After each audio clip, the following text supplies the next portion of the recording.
Welcome, everyone, and thank you for joining our Trailblazers webinar today.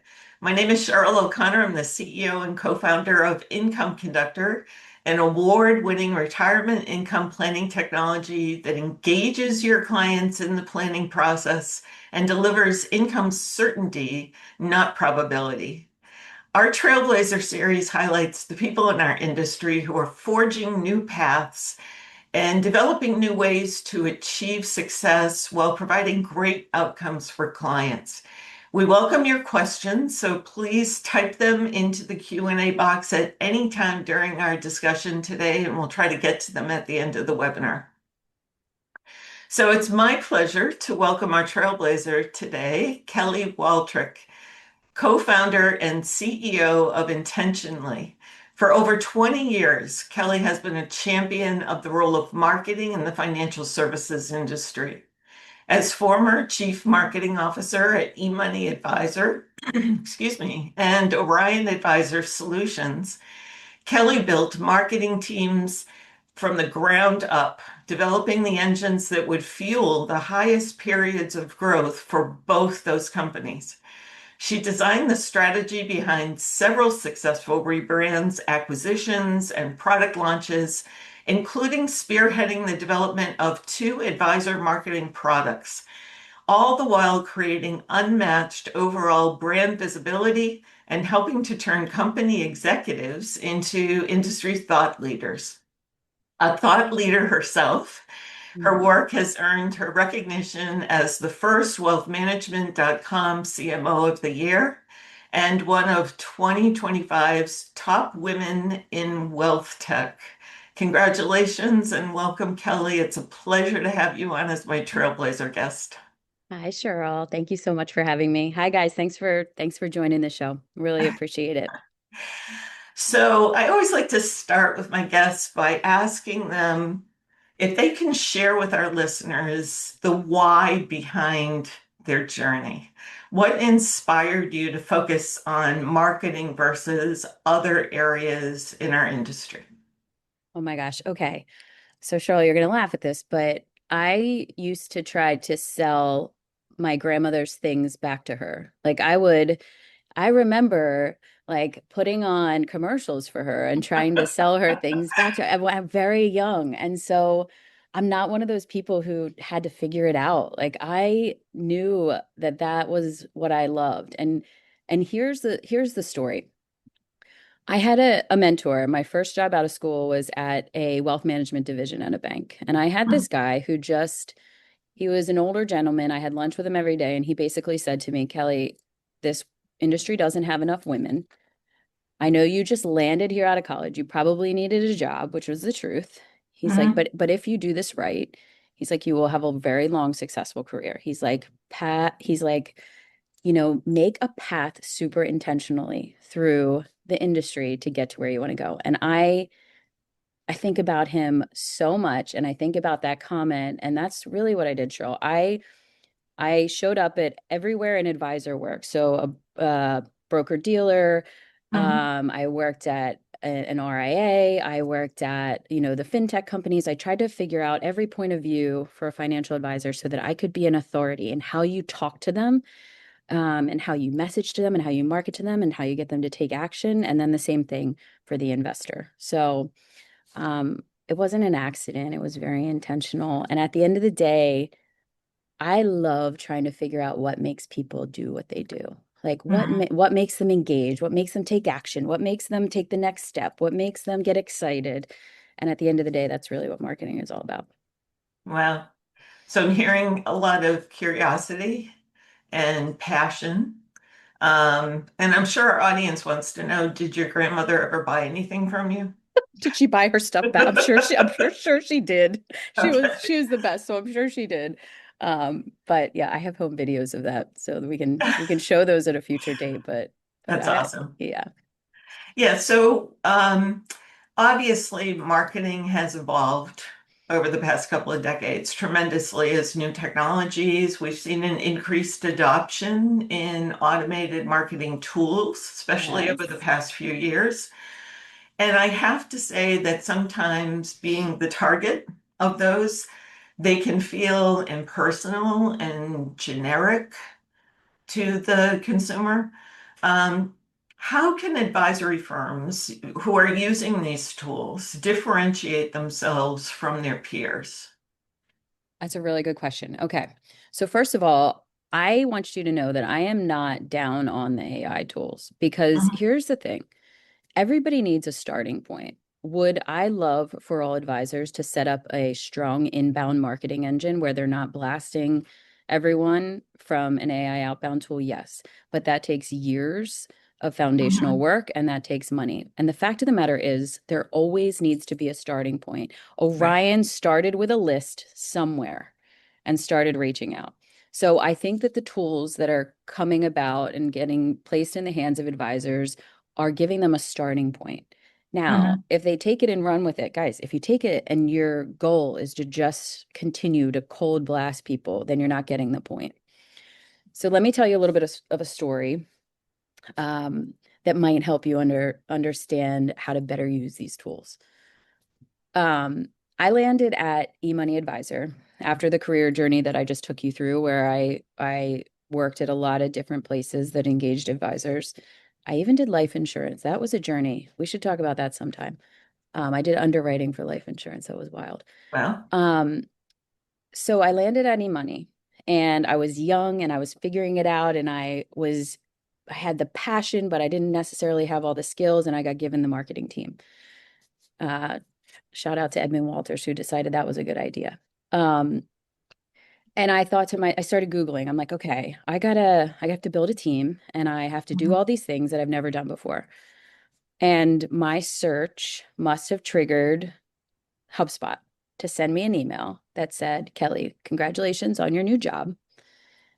We imagine that you're in the process of building a team. Here's the org charts from the top marketing organizations in the country. So Well, I got this document that had, I don't know, 30 org charts, marketing org charts. I'm thrilled. I'm going through it. I'm using it as my baseline. I'm thinking this is amazing. They're super helpful. A couple of weeks later, I get an email follow up from them that says, "Hey Kelly, we you know you landed in this role. We gave you the org charts. Now you're probably trying to hire people. Here's 27 job descriptions for the roles that you're probably looking to hire. Job descriptions." I'm like, oh, this is like pouring from the sky. This is amazing. hmm. And then a couple weeks later, they said, you have your organizational structure. You're working on hiring people. Now you're going to need a technology stack. And this is where we come in. And I thought to myself, that is so beautiful. And if I'm being honest, that is sort of set the foundation for how I think about marketing in general. So, AI tools aside, you have to get people's attention somehow. You have to Mhm. get a list from somewhere. You have to start somewhere. But the magic is in what you're delivering. Is it giving that person so much value that whether it's cold LinkedIn or cold email or a newsletter they signed up for themselves, like, are you giving them so much value that they feel like in this very busy, messy, crazy, loud world, you are one of the people that they want to continue to listen to? So I think when I think about AI, I think use it and use it to get in your foot in the door because you need a list and you need a target and you need Mhm. to find your people, but use it by delivering value and those people will come back to you.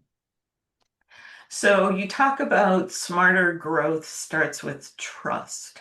How do Yes. you develop that trust when you are reaching out to people like you just described? It's a cold reach, right? Yep.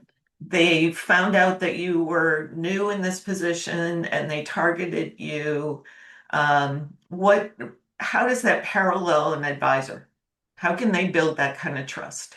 I think it all comes down to making the folks you're reaching out to understand that you understand them. Because I felt in that moment like Uh, I'm not one of a million. They actually mhm. know who I am and what I'm trying to accomplish.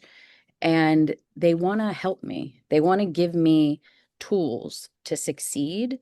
And they want to show me that they are a brand that I need to pay attention to. So I think that's the lesson here. I think it's, I see it. I see it across the board. I see so many firms. They're like, "Oh, let's do a 3 email drip to this cold audience and hopefully they'll click the CTA and it's going to take them to this old landing page, but at least we got them to click the CTA. We'll get them to sign up for a demo." It's like, no, no, no, no, no, no. Not a demo, not a call. You can't push people to Mhm. talk to you immediately. You have to think through, how would you want to be treated? And I want you all to think through the story that I just went through, because they gave me value. They showed me that they were paying attention. They showed me that they understood the role that I was in. They showed me that they understood the needs that I would have. They helped me think through those things. And then they made the ask. And at that Mhm. point, it's so much easier to say yes. So I think that's the lesson. I think that's how you build trust, is you show people that you're worthy to be trusted. So let's kind of pivot here and say to build that foundation, what are the things that advisory firms need? What's the groundwork there that needs to be done? Okay, the groundwork there is very specific targeting. Know who you're reaching out to. Hmm. So you, as a firm, you think through, who do you serve best? And this is a generic answer, but it's the truth. It needs to be done. You need to go through the exercise of making sure that the people you are reaching out to are the people that you can best serve, and for what reasons. I would say the second step is identify the value that you can bring them, things that you can give to them for free that are going to make their lives easier. And it is no change to the value that you can bring long term. Hmm. So for HubSpot, giving away, organizational charts and giving away job descriptions was not taking away from any bit of the business that they were trying to run. It was just providing value. So I think that's your next step. And then consistently and thoughtfully use all of your owned channels to push people to that value. Um, Sorry, go ahead. No, I think that's great advice. If we take a step back even from there, I think that advisory firms really need to think about what's their strategy, what services do they want to offer, Yeah. um, and then what is the messaging that aligns with that? In fact, we have a question already, and I think it fits in well here. How do you develop your brand in a highly competitive industry?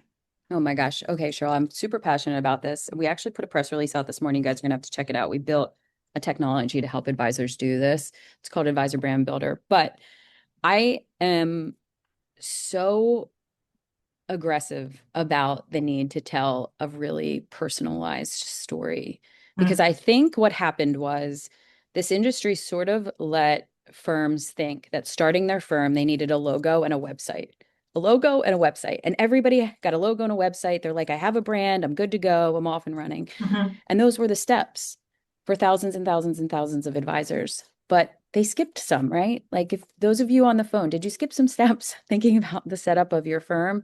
If you have a logo, that's great. If you have a website, that's great. But you missed the step of thinking about, when there is so much noise. And now with AI, there is a multiple of the noise that there used to be. Like, what is the thing about you Mhm. that is going to make people be mad? Like, how are you gonna attract these people? And I just think, we spend a lot of time and intentionally helping advisors do this, helping firms do this, and it is a tug of war. It is like, okay, well, I provide these services. Okay, well, why do you provide those services, and how do you do it different? And if you do it different, like, what are your clients experience from that? And can you talk about how the outcomes of those clients, and dig deeper? Like, why do people like you? Why how do you talk to them that makes them feel like you understand them? Like, really digging into these questions. And it's uncomfortable and it's hard, and it's a process, I think, a lot of the time. But I think it's a worthwhile one, because 2026, with all the noise, you Well, have that no was going to be my option. next question. I think one of the challenges with marketing is just data overload. We have so much information coming at us in our professional lives, in our personal lives, via all these different channels. Um, and I think a lot of times the human reaction is to kind of turn off, Yeah. right? So piling more communications onto that pile that is already frustrating people, Yeah. um, is not going to be effective. So how can firms really cut through all that noise? So I hear what you're saying about the brand. It's not just a logo, it's not just in the name of the firm. It should reflect the value. So how do you cut through that noise and communicate that value? I think again, it comes back to this industry has done a really poor job of helping advisors and firms create content and think Mm, about that kind of stuff. I mean, for so long, the only options to them were templated, were 1,000 advisors using the same newsletter or the same piece of content. And I get it. The hours in the day are short and we don't have enough time to do everything. But if I can point you in any way this year, I would say if you're one of the advisors using that strategy, it's time to think about it differently because your content should be a reflection of who you are. Guys, mhm. I have built large marketing teams. I have helped to scale large companies. I can tell you that marketing is not done templated. It doesn't work. It just doesn't work. If you and the advisor next to you are sending out the same thing, you're flushing money down the toilet, in my opinion. You need to start by thinking, what is the story that I want to tell? Who are the people that it's going to resonate with? And then you need to double down on getting it to those people. At the end of the day, everything else is a waste of time. It's a waste of money. And it's, like you said, just more noise. Yeah. And I think that that's somewhat of a challenge with AI because if you use an AI marketing engine, oftentimes it's going out for content, creating content from, the interwebs, and it may be messaging that often comes off as generic, even mechanical. Mm-hmm. I'm going to create this market commentary this month, and send it out to all my clients. How can firms use AI effectively to avoid that mechanical feel? And what shouldn't advisors rely on AI to accomplish?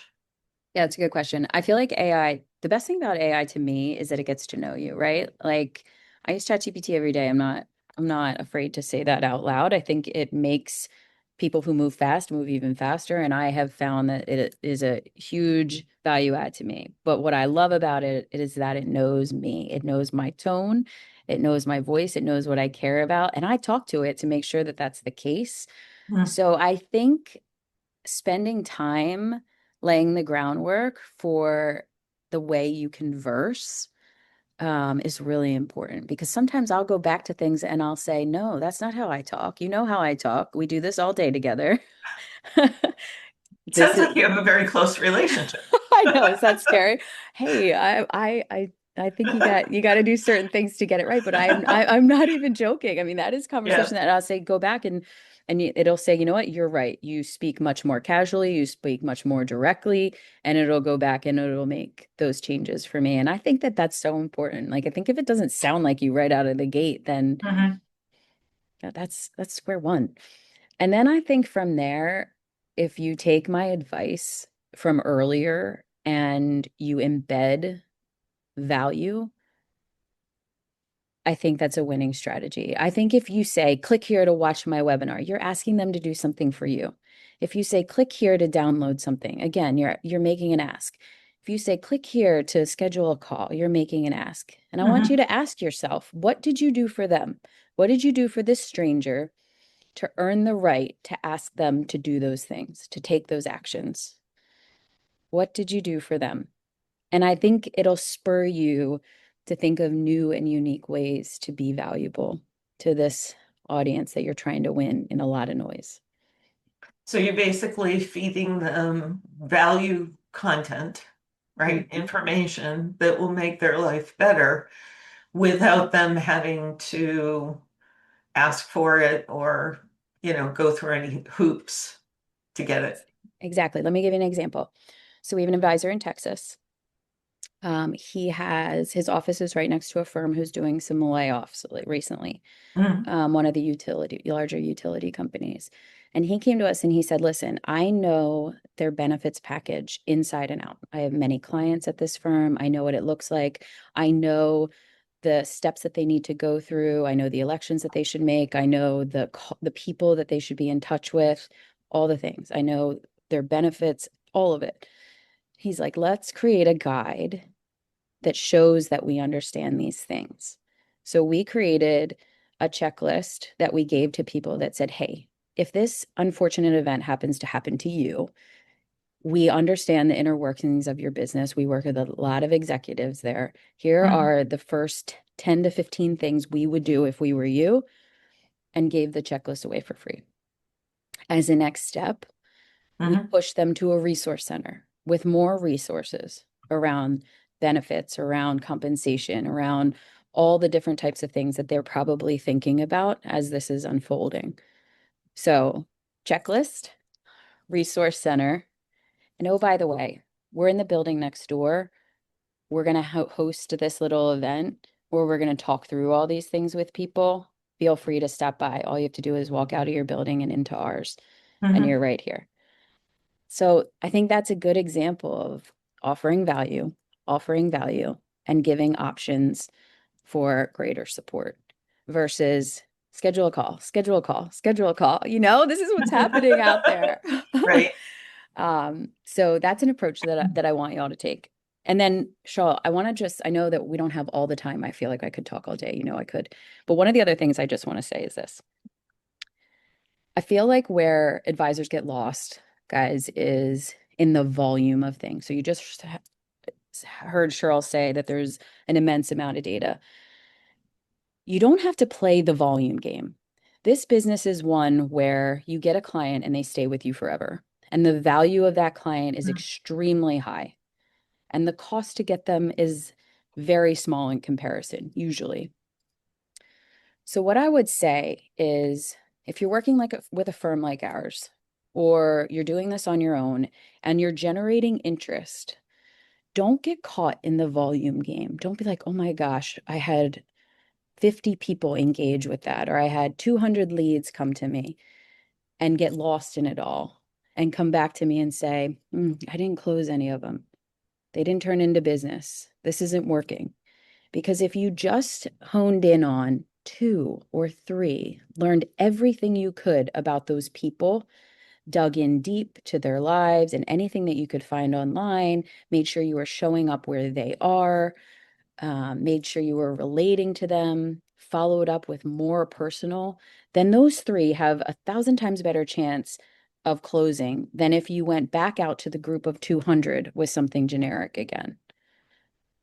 So I think I see that a lot, Cheryl, where firms give up because the noise is high. But if they really just sort of honed in and were really intentional about a small portion of the folks that they're trying to reach, I mhm. think they could win much faster. Oh, that's great advice. Because I was going to ask you, at what point does a firm actually stop giving away their intellectual capital and, kind of where the rubber meets the road, say you have to make a decision, prospect, are you going to engage me or not? Yeah, I think that's a good question. So let me just use intentionally as an example there. So we give away a lot of things. We'll give away AI SEO audits, we'll give away brand audits, we'll give away checklists and frameworks and all that kind of stuff. Mhm, Um, at some point, if you're still in it with us, we know you're interested. And that's when we push you to subscribe to things that are ongoing. So you've gone through our journey, you've utilized some of our stuff, and now we have a newsletter, we have a podcast, we have a YouTube channel where we have a couple of different shows, and those things are always running and they're mhm, always talking about the topics that you're interested in. So at some point, there's a transition, and this is really important from delivering the personalized value to pushing them to things that are more ongoing, and more scalable. And There you go. we tell advisors this a lot when it comes to lead generation. So if we're doing lead generation for you and you're getting a lot of leads, you need to do the personalized nurture. And if they're staying with you at some point, the goal is to get them to subscribe to the things that you're doing, because then you know you have them long term. Once they've Mhm. subscribed to all of these things, they're telling you this is not a one-off. This is not a one-night stand. This is we're getting married here, and we are going to open your emails, and we are going to read your content, and we are going to do all the things that you're asking us to do because we're bought into you. They're in the funnel. They're in the funnel. Yeah. And I've actually seen, people who are engaged because they like your content, but they may not be a good alignment as a client, but they can be a champion for you and introduce you to other people who are a really good aligned client for you. Yes, yes. And it's so interesting. This is a small industry, as Hmm. we know, and it's a small world too. So I think to your point, um, it comes back to you in so many, that kind of stuff just comes back to you in so many ways, whether it's referrals, whether it's um, candidates for roles that you have open. I feel like doing the hard work and doing that right and providing the value and creating great, consistent content and providing great thought leadership, it comes back to you in so many ways. So I have a question about thought leadership. Um, how do you advise firms? Let's say you've got an advisory firm and there are five advisors in the firm or 10 advisors in the firm. Um, do you approach it that the firm is the thought leader, or is it better to have an actual human being, a person, be the face of that firm and be the thought leader? Yeah, it's a really good question. I feel like my answer is 100% people. Now, I know Yeah. that's hard sometimes because the people have to be in it for your business. They have to be really well tied to it. They have to be in it for the long haul if you want to build your brand around a person. Hmm. So for some businesses, that's easier said than done, but people buy from people. They just do. At the end of the day, um, people are also smart. They know that there's someone behind that voice and they want to know who it is. And they don't want the Hmm. answer to be Jones Wealth Management. They want it to be someone that they can relate to. So I would say pick pick your thought leaders. And guys, I talk to a lot of advisors all day long, every day. Some are just not meant to be in the spotlight. They're not meant to be. They're great at delivering financial plans and they're great Hmm. at conversing with clients. Your thought leaders need to be people with strong points of view, differentiated points of view, and the ability to be magnetic. And that's, I mean, you see lots of firms hiring chief evangelists, right? And Right. influencers and all that kind of stuff because those skill sets are hard to find. Great advice. So we don't have any more questions, guys. If you have questions, please type them in because we're almost at the 30-minute mark. But can you ID a few things that our listeners can walk away with at the end of this 30 minutes, Kelly, Yeah. that can help them be better at marketing in the short term? We've talked a lot about, foundation building and long-term goals, but what are some of the quick hits that people can take away with? Okay. So the first thing is your marketing needs to be grounded in goals. We're at the start of 2026. It's a great moment for you to do this. Identify what you're working towards and work backwards from there. Instead of just doing marketing, work towards something. So at Orion, Mhm. we had a gong, guys. We had a gong. Every time we took a step further towards our goals, we would hit the gong. So it's like, do you know what you're working towards so that you can hit a gong when you take a step towards it? I have so many conversations with advisors and firms where they're just like, well, I guess I want 10 clients this year. That'd be cool. And if they had $2 million in investable assets, that would no, no, no, no, no, no, no, no, no, no. Real goals and back Mhm. into your strategies accordingly and your budget accordingly so that it all makes sense. Um, The second thing is very obvious. We talked about this. Does your brand well define you well? If one of your best friends read it, would they be like, this is BS? Or would they be like, wow, this really sounds thoughtful and this sounds like you. And I Mhm. imagine that I know why people want to work with you. Like, which would it be? So ask yourself that. And if it's the former, let's get a rewrite going. Um, and then the last thing I would say is what are you delivering that's valuable? Again, if you're going out to prospects, if you're going out to investors and you're saying, work with me, is there a give and take there? Are you giving them something? Are you showing up? Are you earning the right to make the ask for them to call you, to engage you, to let them into their world? I think that's like the most important takeaway. Love it. We do have a question. Peter asks about the recording. Yes, we have a YouTube channel, Peter, Income Conductor, and the Trailblazer recordings are up there. So we've done this for, gosh, 2.5 years now. So lots of Trailblazers. Bonnie asked, what do you think about buying targeted lists? Do you include a give in that outreach, or will they just not respond to a blind communication because it is obviously sales? Hi, Bonnie. I would say, like I mentioned earlier, I am not opposed. My team might throw something at me for this, but I'm not opposed to starting with a list if it's a good one and if you're going to use it responsibly. Because I think everybody has to start somewhere. Mhm. So I think if you know the list is high quality, it's truly the targets that you're trying to reach, and you're going to be really thoughtful about the ways you engage the folks on that list, then I'm okay with it. I think what I don't love is buying lists and cold blasting generic stuff. Yeah, that's not very productive.